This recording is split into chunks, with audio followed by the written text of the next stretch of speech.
As a leader in the practice of data science, you can scale your data, you can scale your algorithms, you can scale your team, but are you scaling you? What is leadership? How are you amplifying your capabilities to produce more significant impact than what can be achieved as an individual? Are you influencing, supervising, directing, and inspiring projects and people around you? Hello, my name is Cathy Chang, co-author of Become a Leader in Data Science, many publications.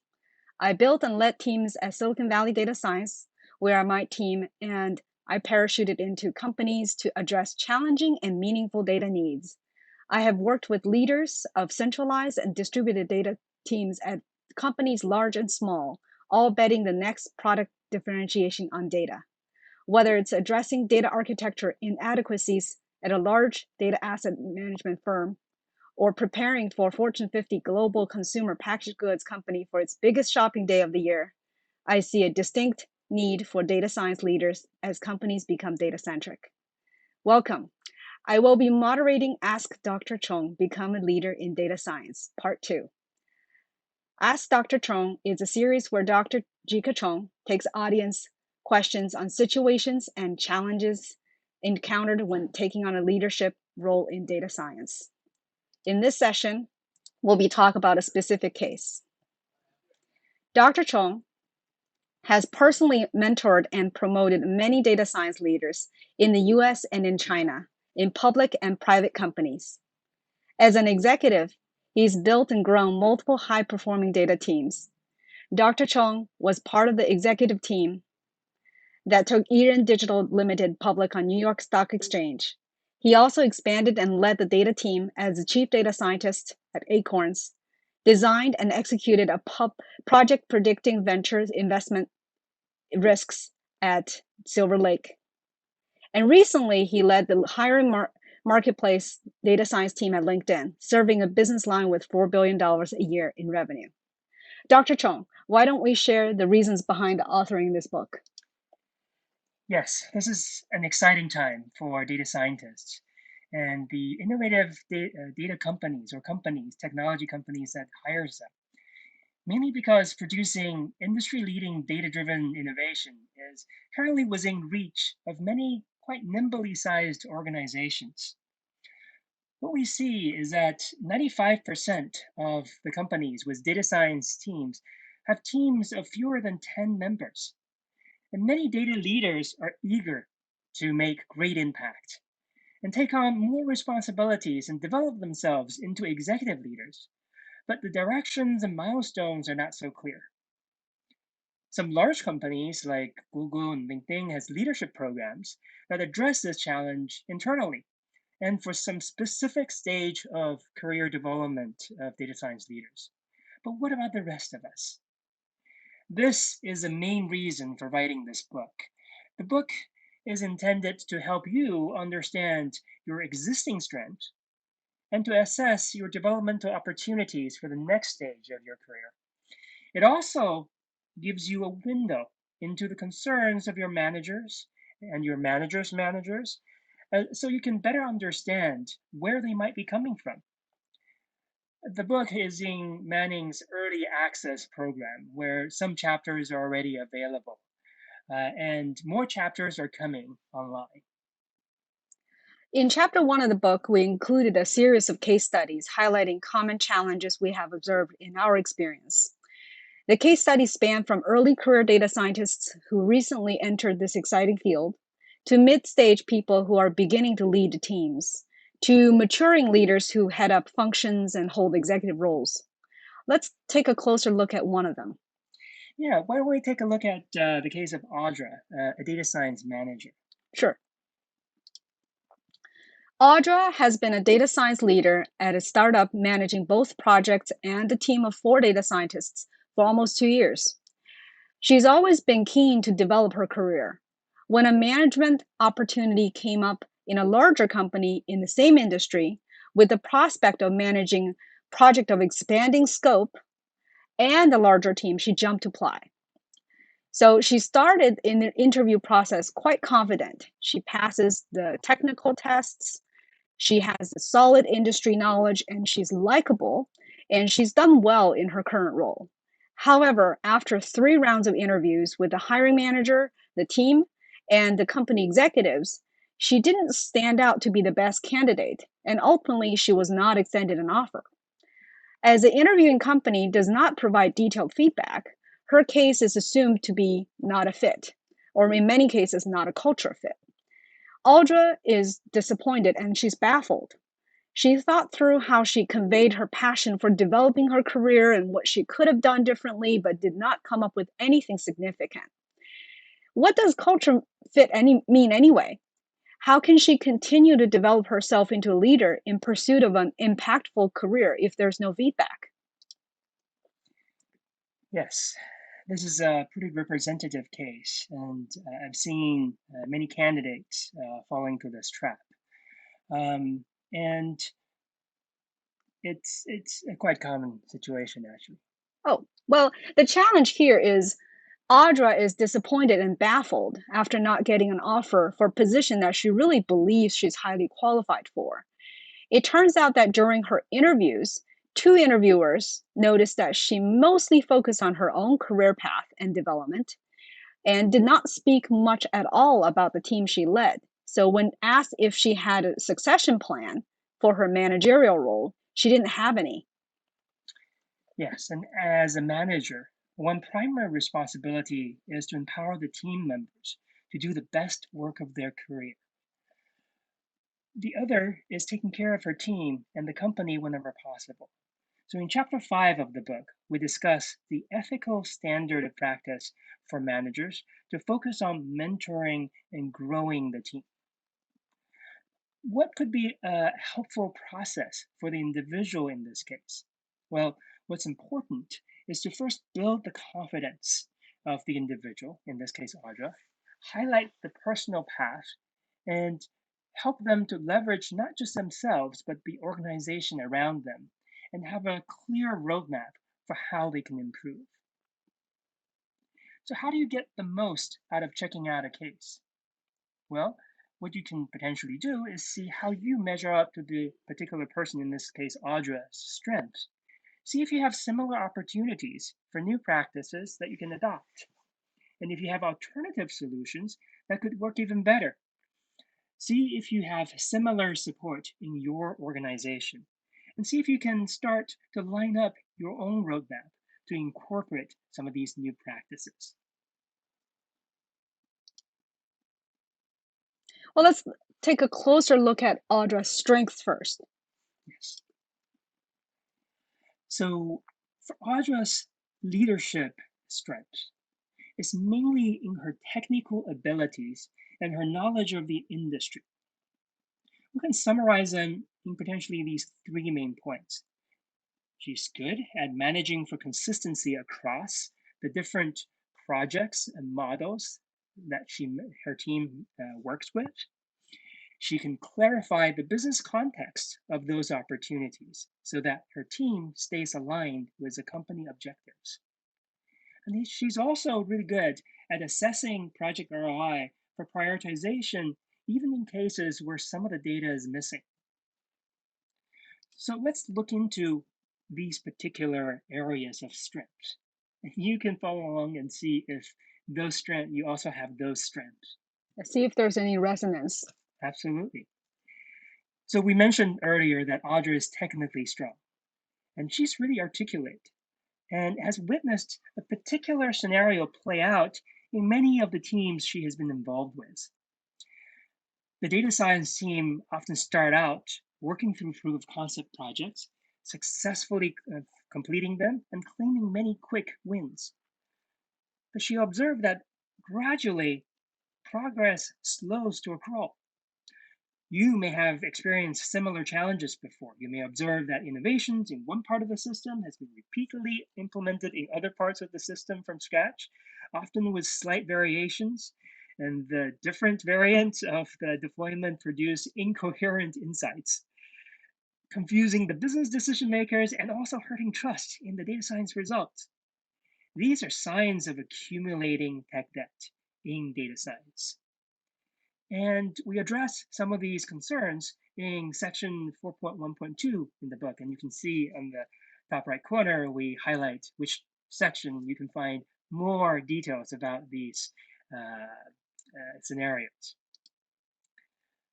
So Audra's experience in this area, and she has adopted the best practice of asking really important questions about the organization and how it works. These are 4 areas that she keeps asking herself when she encounters these scenarios.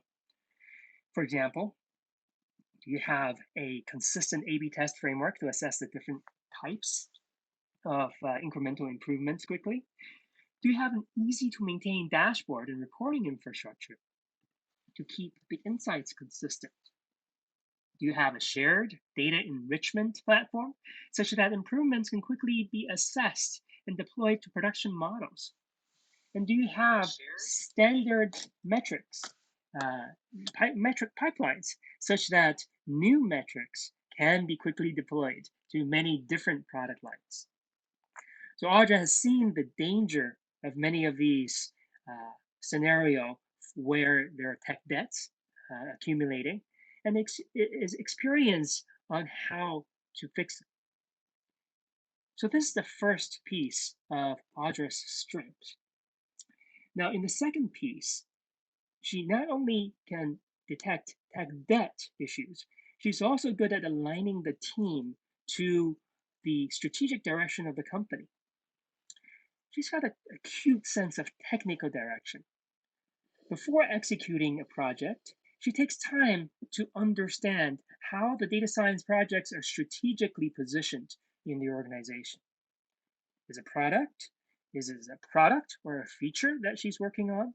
What's the hypothesis behind the project that the particular project is looking to validate? So clarifying the business context for the team involves first interpreting the organizational vision and mission. So what's the vision and mission? Vision is the desired future position of an organization. It's the dream, it's a team's true north, where the primary objective is to inspire and create a shared sense of purpose throughout the company. And the mission defines a company's business, its objectives, and its approach to reaching those objectives. And it is the overarching objective of the organization that should be measurable, achievable, and ideally inspirational. And it should not be used synonymously with a vision statement because it speaks to the practical process of getting to that vision. So with vision and mission together, that guide companies when companies grow beyond a certain size. And chapter 2.3.1 speaks to this particular area. For setting the company vision and mission with data science as an important contributor, chapter 8, section 8.2.1 discusses how an executive would lead data science and introduce data science capabilities in the vision and mission of a company. For Audra, right, in the process of clarifying the context of the opportunities, she's really effective in checking for consistency. So she uses this particular technique to make sure that her projects are valuable. That the project is important, such that if it's not done, then there could be a huge negative consequence for the company. The project should be useful, such that it progresses the company along its mission towards its vision. And the project should be worthwhile, such that it produces good return on investment at low risk. So speaking about return on investment, let's look at the third area where it's important for Audra. It's one of Audra's strengths. So as a data science manager, Audra has to assess if the project are worthwhile by calculating their return on investment. But what do we do? What are the components of the ROI calculation? And what do we do if some of those components are missing? In practice, this scenario often happens, as components of data that go into this ROI calculation can take time to manifest. For example, the churn component in lifetime value analysis for subscription customers can take months to review. Delinquency rates for borrowers to estimate the profit margin for financial loan can take quarters to understand and potentially recover. So missing input is challenging, especially for data scientists, as intelligent systems we create often requires complete input for predicting the output. So when inputs are missing, our first instinct is to work on figuring out what the input should be. In contrast, our partners in business, especially business executives, frequently are forced to make business decisions in situations with missing information. So this is the key difference between intelligence and wisdom. Intelligence is the ability to make good decisions with complete information. Wisdom is the ability to make good decisions even in place with incomplete information. So how do we apply wisdom in producing ROI calculations with missing information? Let's see what would Audra do. Okay. So first of all, ROI is just one of many factors used in prioritizing project. And ROI can be usually computed as the reach of a data science feature times the impact that it has, the population that it covers, divide by the amount of effort. And the unit here is money over money, right? So there are other factors to consider for prioritization, project innovativeness, the confidence of success, as well as alignment with data strategy. And we discuss many of these contexts in section 2.2.1 in the book. In many cases, as long as the order of magnitude of ROI is correct, it should be informative enough to stack rank the projects from go or no-go business decisions. So in this case, reach can be estimated with a pretty good understanding of the user segments that you can calculate ahead of time. Efforts are possible to estimate with experience of past project, with cost estimates from the number of dollars per data science person effort week, right? So you can estimate how much the project is likely to cost. Well, the impact is the hardest to estimate, because this often corresponds to the expected lift or improvement for the target customer of the project. And the magnitude could be higher or low, or higher for a narrowly defined audience, or more diluted for a broader audience. And it's hard to estimate how much improvement is achievable before the project is complete. So experience from a similar project or similar context could help, but often with the absence of experience from a similar project, what you can do is to reverse the question. To what magnitude of improvement is required to make a project worthwhile? So given the leverage provided by the customer reach, say if the lift is 1%, would that provide a compelling ROI or a compelling return for the amount of investment for a project like that? Or if the lift is 10% or 50%, will that would that be good enough for the amount of effort that could be expended for a particular project? So it's with this perspective, we can evaluate if the impact required makes a project worthwhile, right?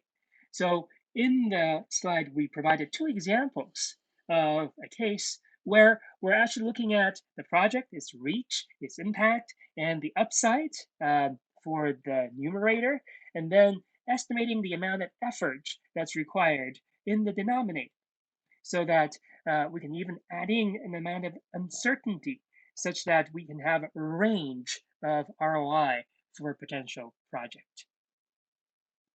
So with this, these are the leadership strengths that Audra has. Do you have some of the similar strengths? Well, in summary, Audra is pretty effective in the areas that she has observed her manager perform when she was a data scientist, as an individual contributor, if you will. For the managerial responsibilities, she's not observed while as an individual contributor. Those are the opportunities, those are the areas where opportunities for new practices exist. Yes. So to focus on the team rather than just her own career development, there are a few top areas of growth for Audra. One is growing team with coaching, mentoring, and advising. Second is contribute to and reciprocate on broader management duties. And three is manage the maker's schedule versus the manager's schedule. Yes. So let's go into the specifics. Sure. Yeah. Well, growing a data science team is not just about hiring more data scientists, but increasing the capacity for your existing team members to make a more significant impact on your organization. Nurturing the capabilities of your current team members to further their career development takes time, but you will be able to build some lifetime friendships and valuable professional networks that are mutually beneficial. So, what might be some of the challenges with nurturing team members? Yes, there are many challenges, but one challenge with nurturing team members is to grow the team members' impact so that the whole team's impact is increased. So a more detailed nurturing style may be useful for junior team members, but there's no single effective approach because while the same approach could make the same nurturing style, detailed nurturing style for junior team members may make senior members feel micromanaged. And some senior team members may prefer a more hands-off approach, while the same approach may leave some junior members feel neglected. So if every team member is at a different stage in their professional career, would that mean they all require a different nurturing style? That would be pretty overwhelming, even for managers with small teams. But fortunately, if you begin to manage more team members, patterns emerge. So let's discern three specific types of approaches to take care of the team members and their career development concerns. So they're coaching, mentoring, and advising. So for coaching is the process of unlocking a team member's potential to maximize their performance. This is a custom tailored development process in a formal one-on-one setting. A coach observes and produces feedback with a focus on the process of asking questions. Through these questions, a good coach can facilitate a team member to clarify goals, focus on what needs to be done, and discover the best strategy for achieving those goals. And to coach, Audra first needs to create a safe and judgment free space for a team member to go on a process of self discovery and growth. Audra should then demonstrate the genuine care for her team members' well being and should be sensitive to their potential fear of failure. That's for coaching. What would she do when she's mentoring? Well, mentoring first is the process of imparting wisdom and shared knowledge with a less experienced colleague. For mentoring to work out, Audra needs to start with an authentic relationship and break away from the typical manager employee structure to focus on the team member's career growth. So, for mentoring to work effectively, the topics should expand beyond coaching for goals, focus, and processes and strategies. Right? It should include the mastery of capabilities and the practices of virtues. Many of those are described in this book.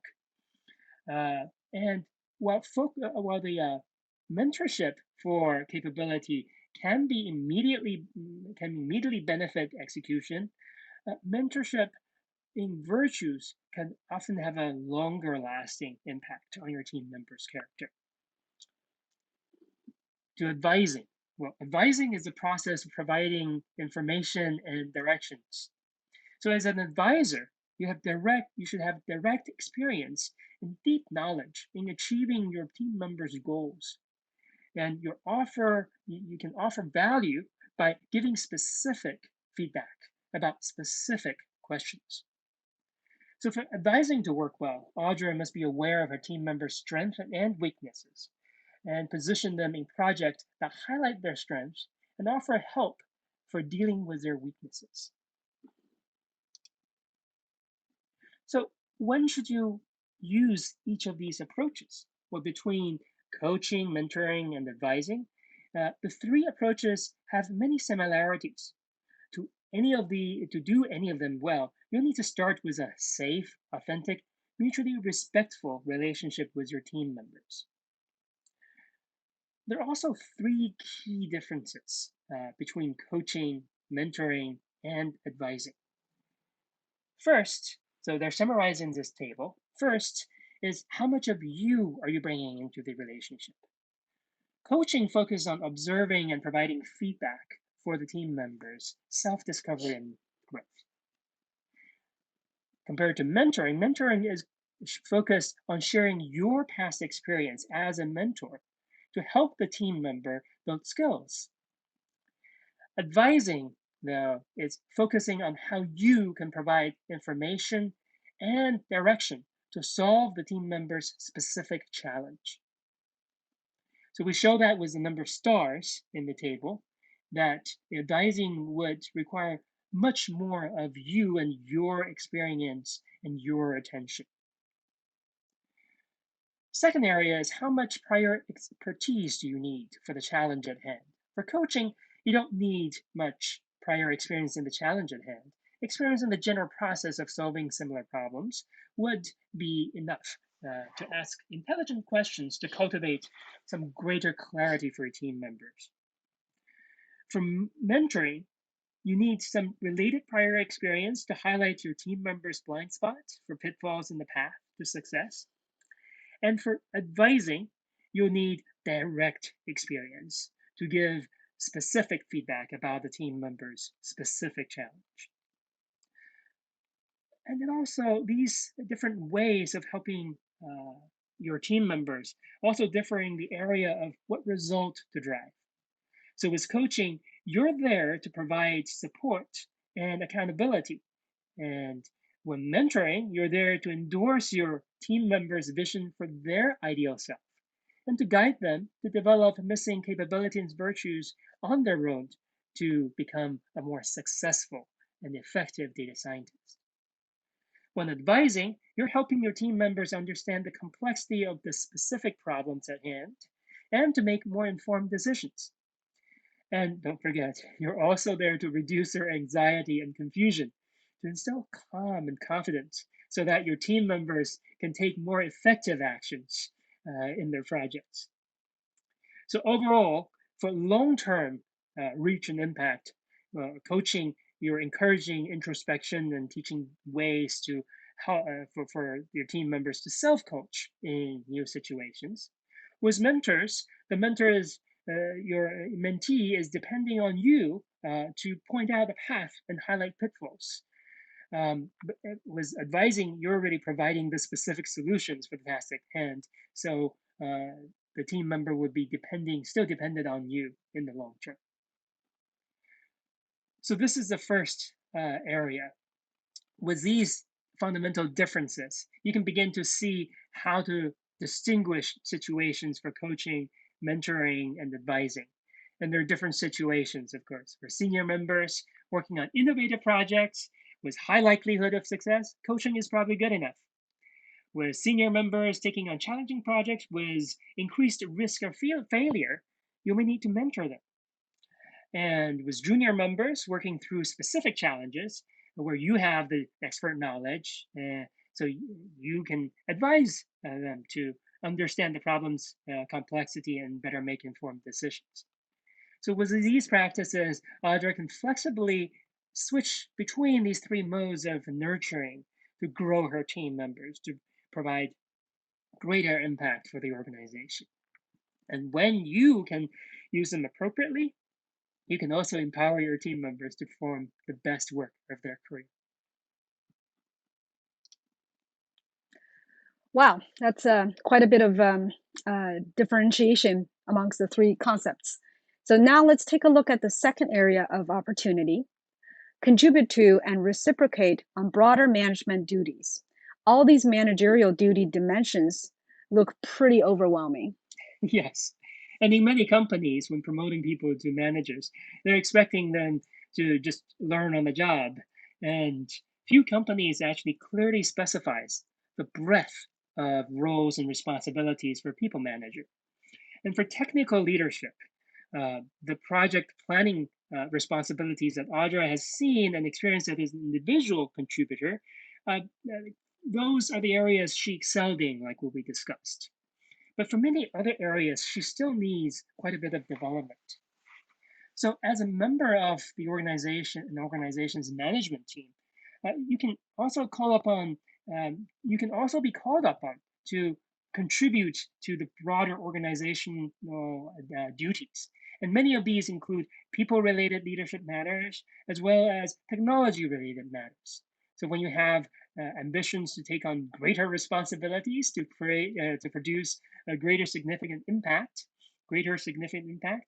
um, these duties shed light on a broad range of concerns across many parts of the organization. It's actually good preparation for you to be promoted. Um, and it's a very fertile ground for training to practice leadership. Now, what are some of the details? We highlighted some areas.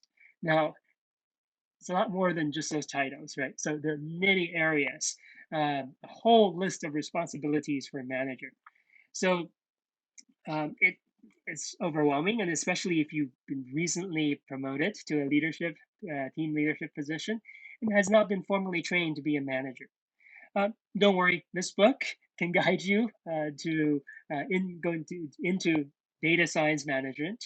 And there may also, may also be some cultural differences and nuances within your particular organization and function. But uh, you can you just like you can use coaching, mentoring, and advising for your team members, you can also seek out coaches, mentors, and advisors in your organization to help you develop a deeper understanding of the cultural nuances in your organization and the specific leadership responsibilities that you're called upon to do. So this is just to make a distinction. This is more than a book on management. It's about a book on leadership. So management is only part of it. Yes, absolutely. And well, you can seek out mentorship from your manager, right? He or she doesn't have to be your only mentor. Um, and many manager challenges are common across technical teams. So you can look for other well-run teams in your company or organization, or even in the same industry to seek mentorship and advice. And you can read more about these responsibilities and getting support from partner organizations in section 5.1.3 of the book. Now we come to the third area of opportunity for new practices for Audra, and that is managing the maker's schedule versus the manager's schedule. Andy Grove has said that the output of a manager is the output of his organization, in today's world, her organization as well, and the output of neighboring organization under his or her influence. Yeah. So how could Audra protect her team's output? Yes, and that's a common challenge, right? Through our data scientist organizations, we have a lot of different partners in the company. So as a manager, right, your team members, business partners, your manager, and other executives all demand your time and attention. And as a manager, your days are often cut up into 30-minute time slots that you're rushing from meeting to meeting. And at the end of many weeks, you may feel drained with little time to reflect and focus on your project and producing accomplishment that you would like to call your own. So if you feel this way, you're not alone. And transitioning from an individual contributor in data science to a management position can be hard, and often overwhelming. Understanding the difference between a maker's schedule and a manager's schedule can help you better understand and adjust to your new situation. So, the concept of the maker schedule versus the manager schedule was first popularized by Paul Graham, the legendary co founder of Y Combinator startup accelerator. And in his post in 2009, he wrote, "The most powerful people are on manager's schedule. It's the schedule of command, but there are many other ways of using time that's common among people who make things, like programmers and writers and data scientists. Um, they generally prefer to use time in units of half a day at least, because you just can't write a program in units of an hour. That's barely enough time to get started." So we often speak of these situations as the flow, right? We may have all the experience, we may have experience, we may have all experienced a productive full day of data analysis and coding in the maker schedule as data scientists. When we're on the project, it takes time to internalize the business requirements and get a mental image on the problem space and collect and interpret the available data so that we can strategize how to build the right architecture and execute the next steps.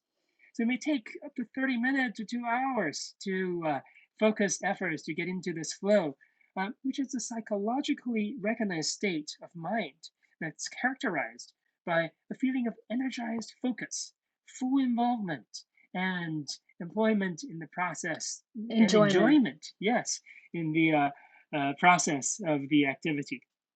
So what happens when there's a meeting scheduled in the middle of that?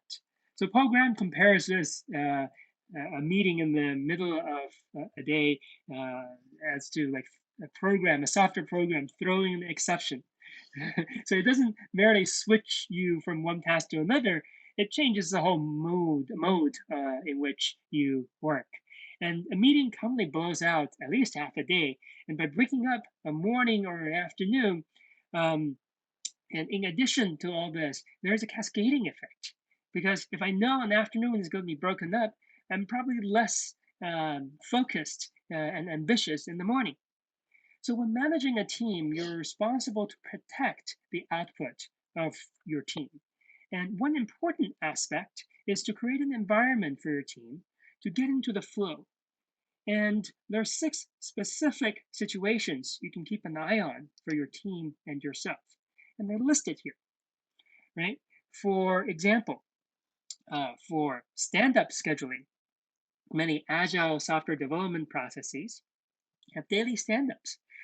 It's an opportunity for the team to get informed, get connected, and calibrate on ongoing projects. For data science team that has adopted this agile software development process, one challenge is choosing the time of day the team would be huddling for 10 minutes without breaking their flow. And some teams choose to do it the first thing in the morning before most of the teams start the day at like 9:30 or 10 a.m. However, when your team grows, some members may have schedules that starts much earlier in the workday. And a stand-up at 9:30 or 10 a.m. breaks the morning into two. Forcing everyone to start the workday earlier is not practical to for many engineering schedules, so that you can start the stand-up, say, at 8 or 9. Um, so scheduling a stand-up at the end of the workday is also an option, but some team members may have family obligations, like picking up their kids from school. So they may need to leave at different times in the workday. We found scheduling a 5 to 10 minutes stand-up between 11:30 to 12 noon, right before lunch, can be a compromise. All team members are present in the middle of the day, and lunches are a natural break for most of the scientists. And as a side feature, the eagerness to go to lunch can keep the stand-ups short and concise. And the only conflict is when team members may have an occasional lunch appointment, which can be managed on a case by case basis. And in today's world, you also have cross time zone Absolutely. activities, and that's another consideration as well. Yes, yes. So that's the area of stand up scheduling. There are many other areas, such as like one-on-one scheduling. And maybe I'll go into one or two more, and you can read about the rest in section 5.3.1. So for one-on-one scheduling, you may have experienced it. Right? Your manager schedules a one-on-one with you, and then at the last minute, they cancel it. And you may spend the morning thinking about the meeting at the end of your, at the back of your mind while working, and now your focus for the entire day is affected for nothing. So from a manager perspective, there are many demands on their time. And when this team discussions on this unexpectedly drag on, or when executives ask for something urgent, out of all the meetings in the calendar, one-on-one seems to be the least disruptive one to push off for another day. But with respect for your team members' maker schedule, you should allow time for them to get into the flow and try to make these one-on-ones as scheduled. And if not possible, if it's not possible to make one of them, make every effort to reschedule at least 24 hours ahead of time, especially if it's something that you can anticipate, like uh, a really busy schedule or calendar at the end of the quarter, or that you have some expected reviews and roadmaps, obligations across teams. And for team discussions before the team member one-on-one, try to anticipate the amount of time those discussions would require and schedule accordingly so you can always complete a meeting early and return some time to the attendees. And you discover when you sincerely respect your team members' flow, even in the scheduling of your one-on-ones, your team members will notice and appreciate your actions.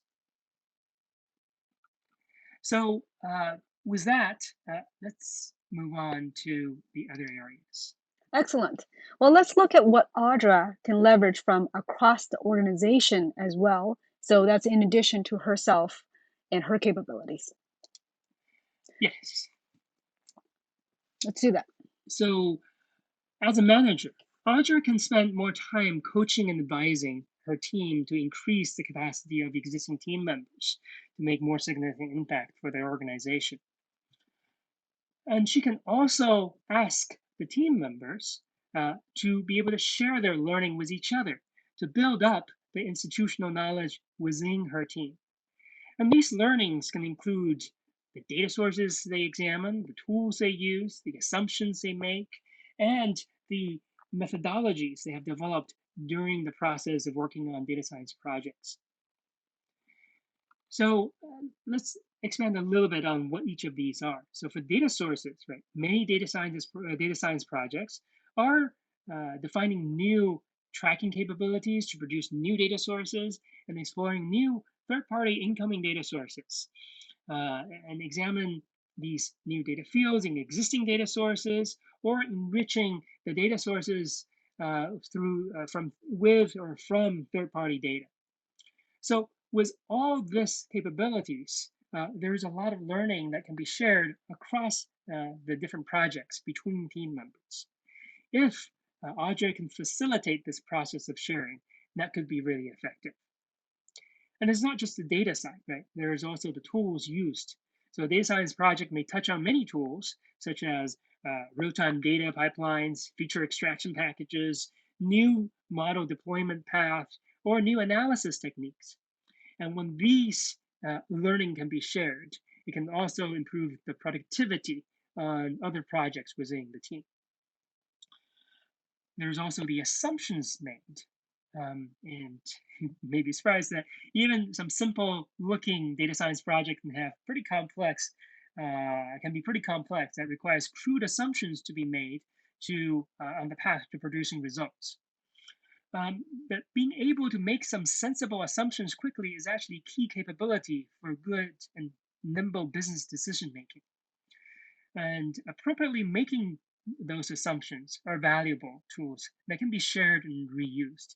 And this involves really deeply understanding the business context so that suitable assumptions are made. And of course, there are the methodologies that's developed. So as team members work on data science projects, they may develop methodologies and best practices that the team members can leverage in future projects. And these are also valuable to capture. So when Audra can think beyond her own career growth to focus more on how she's enabling her team to grow together, she would have matured as a manager. So Audra can also has an opportunity to work better with her manager as well. So let's talk a bit about that, please. So with her manager, she can work more closely to map out and align her growth path with a specific set of goals to build a more complete set of management virtues. And this, we discussed this in chapter 6.2.2. And for manager level execution responsibilities, so for director level execution responsibilities, there is a portion that involved with mapping out the career ladders for the various functions, including the career ladder for managers like Audra. And the goals can come from a subset of the 6 areas we list in the chapter 4 and 5 of this book, now online with me, and was a focus on building the team identity and increasing the team's impact.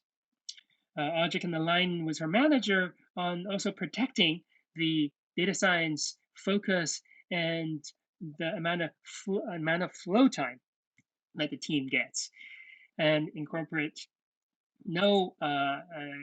these no meeting half days and mentor and get mentorship on much broader management duties for Audra. And Audra's coordination with her manager can allow her to set these career development quarterly goals and OKRs to build a more effective data science team for the company. OKRs are? OKRs, the objective key results. Yes. Excellent. So now let's take a look at a roadmap for Audra to incorporate these new practices.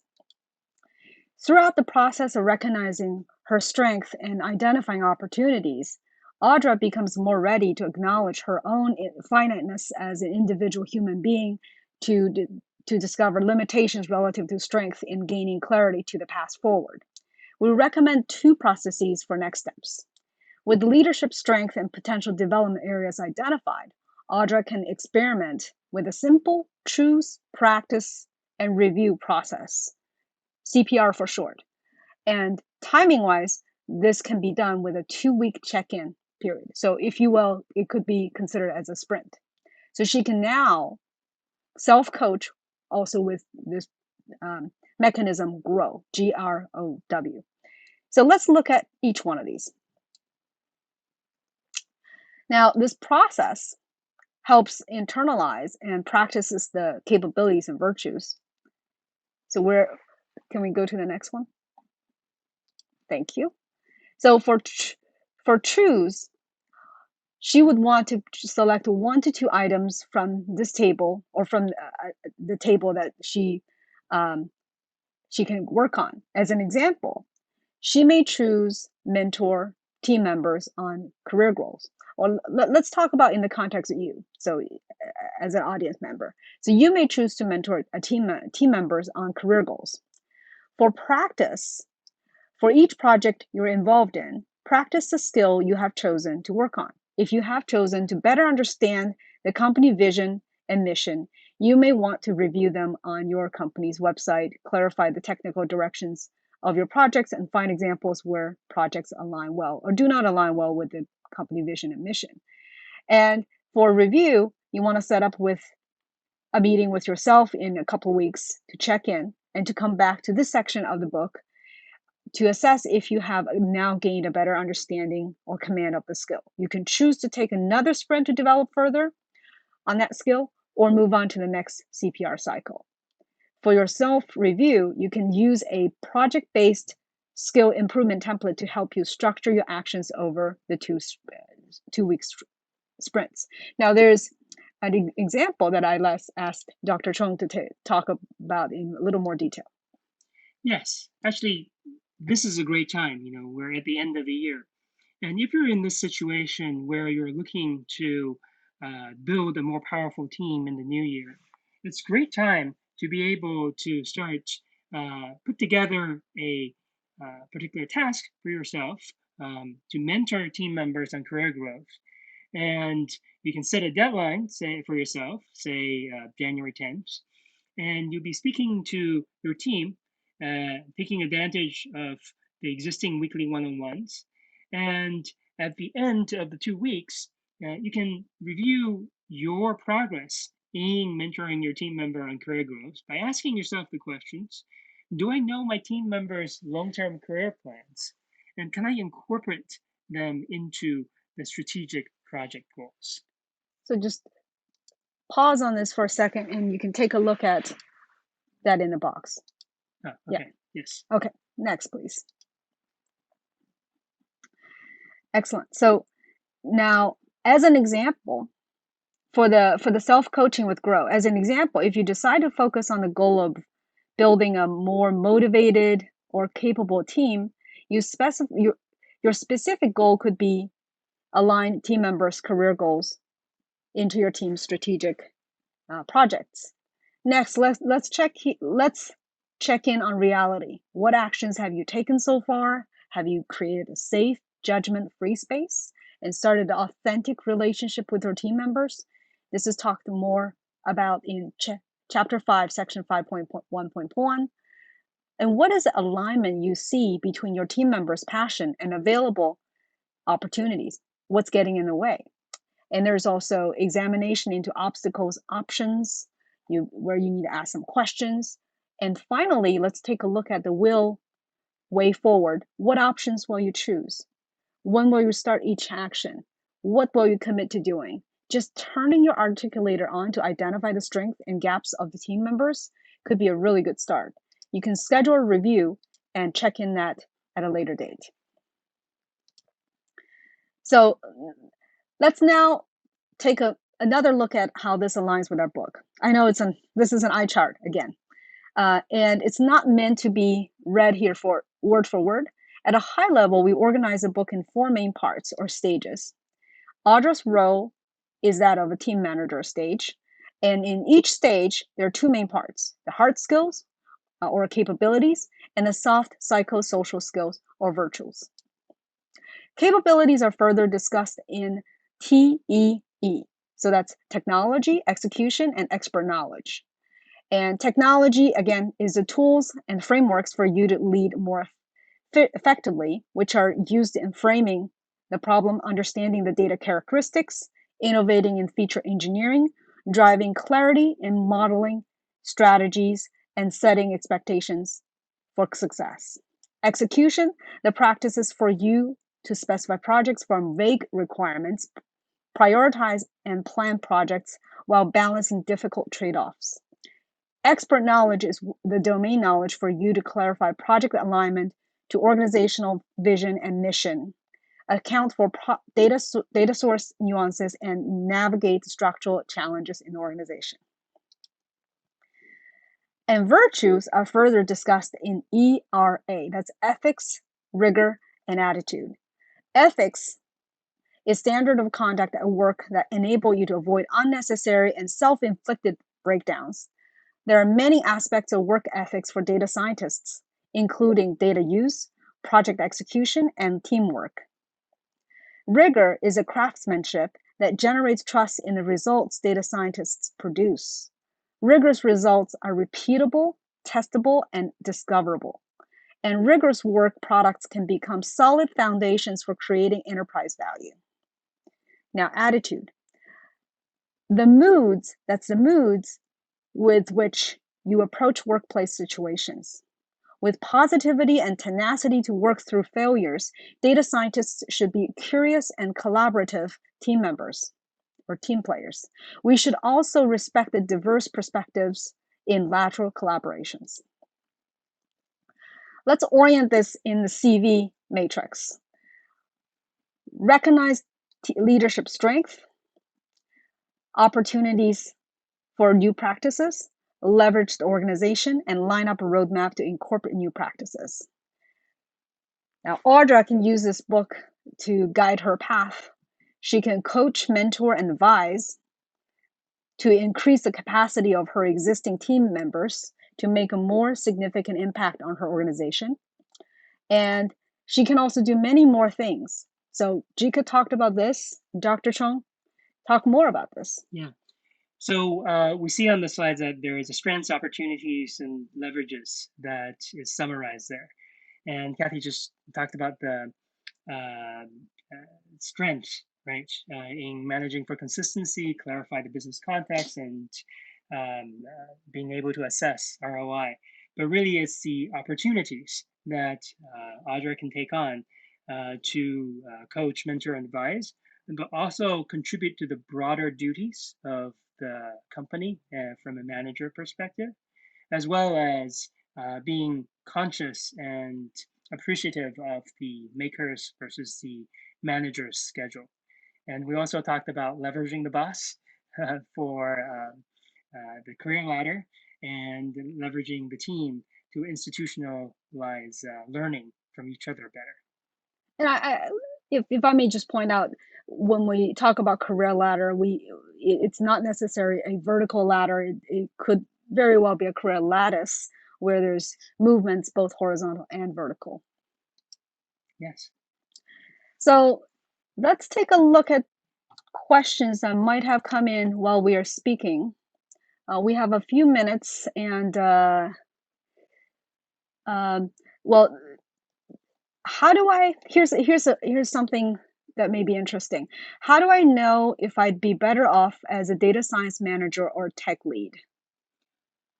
That's a good question. So actually, both tech lead and data science managers are responsible for producing business impact. And the key distinction is that the tech lead leads project, whereas the data science managers leads project as well as nurture people, right? And tech lead has to influence peers. Managers gets to inspire team members and also to grow them professionally. So if you have been inspired by your manager and would like to do the same, then you can look to become a data science manager so you can actually empower more people's career in data science. I've also often heard of it compared to, well, for a data science tech lead, you're responsible for particular chores in the house, and for data science managers, you're responsible for raising the kids. Okay, well that's interesting. So I have this question I have heard before, and this comes from the distributed versus centralized data science organizations. So if a data scientist works in a team where, or if the data science people are embedded here and there in the company, and they each report to a manager who's just a regular manager, not necessarily specifically a data science manager, and the manager manages everyone from from engineers to product person to data scientist. Can I still use this book to advance my career? Yes, that's a great question. So it really comes down to, what is a leader in data science? The short answer is yes. In fact, this book has many components that is specifically tailored to people in that situation, where you're in an embedded team and reporting to someone who's not a data scientist. The challenging those roles are pretty common. That your manager may not understand all the requirements or the ways to evaluate you as a data scientist. So components of this book can allow you to form a better narrative in what are your strengths as a data scientist and what are the virtues that data scientists hold as part of their profession. And that narrative can be used to help you communicate to your peers and potentially your manager who is not a data scientist so that they can have some place to point to and some narrative to go with so that come time for them to evaluate your progress and evaluate your contribution, they may have a set of uh, smart goals, right? Specific, measurable goals for them to use at that time. So that's for your managers. And for you, well, it's often hard without a role model near you to be able to develop and evolve your data science skills. And this book can be there to provide references and examples for you to understand what does it mean to be performing at a a tech lead level, a manager level, and even like for data scientists who are looking to go in the tech ladder, in the individual contributor ladder or lattice, to look at how they can produce better impact or larger impact to the organization. They can look at the technology concerns for managers and directors to see how staff data scientists and principal data scientists in organizations are expected to be able to do, such as looking at how to um, uh, establish common infrastructures between projects, as well as establishing technology roadmaps for the organization. Excellent. Well, I've also seen that many companies are starting to do this hybrid model where they have a center of excellence for data science, where they have a leader, and then everyone who's a data scientist would be able to leverage what's the learning from the central organization and take it back to their individual business units where they are reporting to the managers that manage everyone from engineers to product to data scientists. So um, thank you very much for tuning in, and we are looking forward to doing another episode in January, probably mid-January. We'll announce that very shortly. If you have a question, feel free to tweet us. Our Twitter account handles are on the page, and have an excellent, safe, and healthy holiday, everyone. Thank you, and we will see you next time.